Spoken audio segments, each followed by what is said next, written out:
আমরা আঁকড়ে ধরেছি তত আমরা ছেড়ে ছেড়ে গেছি। মানুষের সঙ্গে মানুষের ওই হৃদ্যতা, আমার একসঙ্গে যে থাকা যায় অনেক মানুষ, এটা আজকের দিনে ভাবাই যায় না। মানে এটা একটা কোনো নিয়ম হতে পারে না।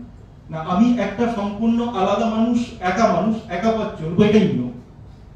সেখানে দাঁড়িয়ে অন্বেষায় বেশ কিছু মানুষজনকে পাওয়া গেছে যে তারা একসঙ্গে চলাফেরা করে, একসঙ্গে কথাবার্তা বলে, একই রকম ভাবে।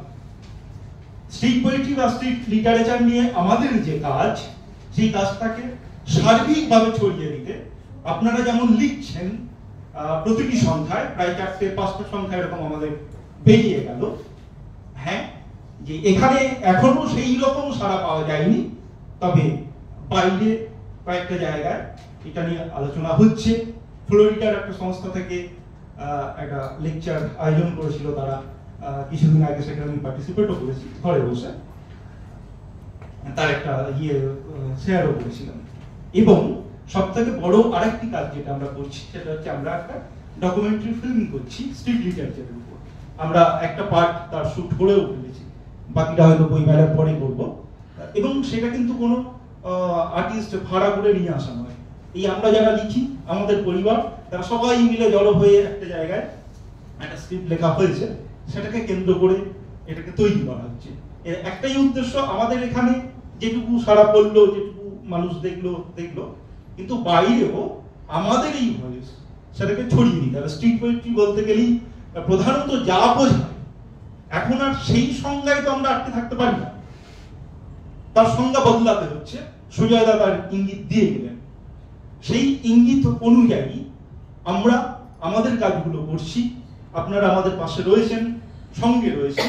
কলকাতা বইমেলায় আপনাদের লেখা নিয়ে যে বইগুলো প্রকাশিত হয়, সেখানে আপনারা প্রত্যেকে একবার করে আসবেন। আমার খুব খারাপ লাগে, এটা মানে বলাটা উচিত না, তাও বলে দিই যে প্রতি বছর অনুষ্ঠানের পর বা এই ম্যাগাজিনে লেখা দেওয়ার পর আপনাদের সঙ্গে কন্ট্যাক্ট হয়, কথা হয়, আপনাদের সঙ্গে অনেক আলাপ আলোচনা হয়, কিন্তু ওই যে বইমেলার 13 দিন 14 দিন একটা বিরাট পরিসর, এখানে দাঁড়িয়ে আমরা অনেক চিন্তা ভাবনা ভাগ করে নিতে পারি, সেই সময়টায় আপনাদের প্রায় কাউকেই পাওয়া যায় না।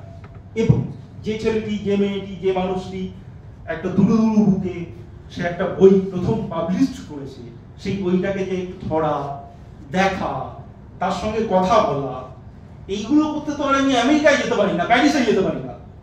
একটা জায়গা হলো, এবং স্ট্রিট লিটারেচার নিয়ে 2 বছর কাজ করছি, একটা জায়গা আছে, সেই ভয়েসটাকে বাইরে পৌঁছে দেওয়ার চেষ্টা করছি।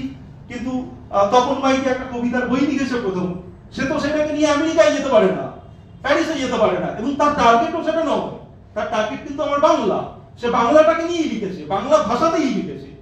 এই সহযোগিতাটুকু যেন আমরা আপনাদের কাছ থেকে একটু প্রত্যাশা করবো। এবং আমরা যা যা ভুল করছি নির্দ্বিধায় সেই ভুলগুলো আপনারা বলবেন, আমি শুনি, প্রত্যেকে জানে, যারাই আমার সঙ্গে মেশেন, এরা থেকে শুরু করেও এই লিপিকাদি, মৌমিতা চ্যাটার্জি, বাপ্পিদি, এই সুমিতাদির সঙ্গে কদিনের পরিচয়, এই যে বিলাসদা, এই নিমাইদা, এদের প্রত্যেকের কথা আমি শুনি। হ্যাঁ, যেটুকু নেওয়া সেইটুকু নিই, বাকিটা নিতে পারি না, সেটা আলাদা ব্যাপার। কিন্তু আপনার চিন্তা ভাবনা তো জানবার একটা অধিকার আমার আছে। অধিকার শব্দটাই ব্যবহার করলাম। যাই হোক, অনেক কথা হয়ে গেল, আমরা অনুষ্ঠানে ফিরে আসবো।